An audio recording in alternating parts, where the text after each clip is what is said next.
Hello friends, இன்றைக்கி என்னோடய மாடி தோட்டத்திலேருந்து அறுவடை பண்ணியிருக்க காய்கள் பாருங்கள். இவ்வளவு அறுவடை பண்ணேன்னா ரொம்ப உழைக்கணும் ஃப்ரெண்ட்ஸ். நான் ரொம்ப ஹார்ட் ஒர்க் பண்ணி தான் இவ்வளவு. இனி கத்திரிக்காய் நிறையவே கிடைக்கும். இன்றைக்கி ஒரு தாம்பாளம் ஃபுல்லாக நான் அறுவடை பண்ணியிருக்கேன்.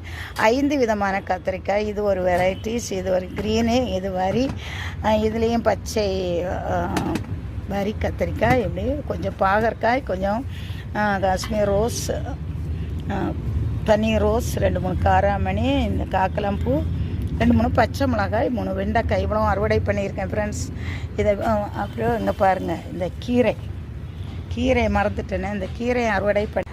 உங்களுக்கு இந்த வீடியோ பிடித்ததுன்னா லைக் பண்ணுங்கள் ஃப்ரெண்ட்ஸ், ஷேர் பண்ணி சப்ஸ்கிரைப் பண்ணுங்கள், என்னோடய சேனலுக்கு சப்போர்ட் பண்ணுங்கள். Thank you, God bless you.